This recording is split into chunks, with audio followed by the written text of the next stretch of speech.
Well, Nick, thanks for joining us. Great to catch up. The news actually not so good, but it never is these days, is it? The Reserve Bank increasing the official cash rate in a rather surprise move, though. It went up much higher than was expected. Were you surprised? Thanks, Mark. Yes, it did surprise me. In fact, it surprised pretty much everyone. So the Reserve Bank was expected by commentators and the markets to increase the OCR by 25 basis points to 5%. Instead, it increased it by 50 basis points to 5.25%. Essentially, it defied expectations and stuck with what it had suggested would happen back in February when it last reviewed the OCR. It just didn't think that events since then warranted a smaller increase, and that, I think, surprised everybody. The Australians on Tuesday, they kept their rate unchanged at 3.6%. So why did the Reserve Bank here increase the OCR at all? Yeah, good question. So put simply, our Reserve Bank is still very worried about inflationary pressures and inflationary expectations, and seemingly more so than its counterpart across the Tasman, where inflation seems to have peaked and the pressures don't seem to be quite so acute.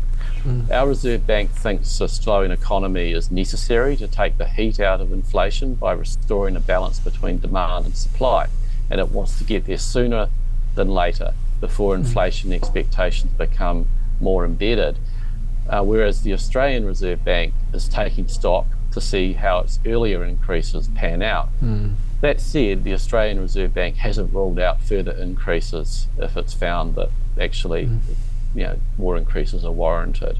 In contrast, ours wants to fire its guns now, get the pain out of the way sooner, so it doesn't have to keep increasing the OCR later in the year. So for our audience, how is it affecting farmers, this inflation, and farm inputs particularly, of course, still higher than for consumers generally? The latest data still, in terms of the consumer price index, is still from December, and where inflation was 7.2%.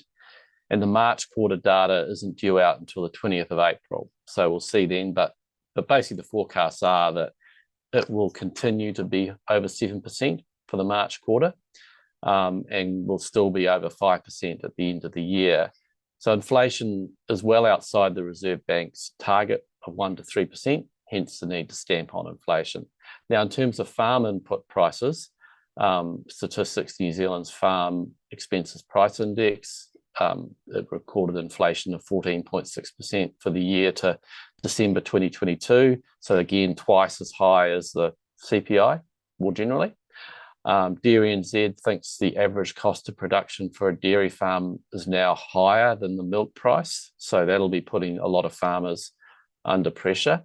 So what do you think the OCR will get to? How high will it go? And I guess for all of us, really, what does this mean for mortgages? The Reserve Bank's February monetary policy statement forecasts the OCR to be around 5.5% by mid-2023. So that's a further, in theory, 25 points worth of increases. So one more increase. Inflation is still expected as before to be above 5% by the end of the year, and won't track below 3% until late 2024. If that trajectory happens, that would allow the OCR to stabilise. So residential mortgage rates have risen from about 2.5% for most of 2021 to 6-7% today. We've also seen this with farm mortgages and overdraft rates, so that's concerning.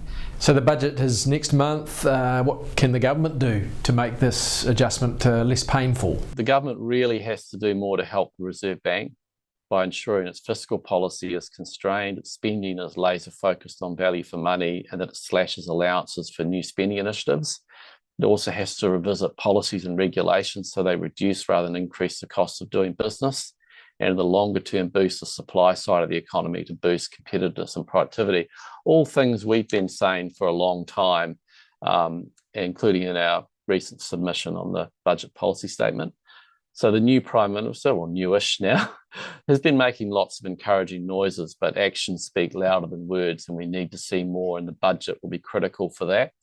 It will need to strip out non-essential spending, and most importantly, and probably the most difficult thing they can do, is to resist the temptation to dish out election year goodies.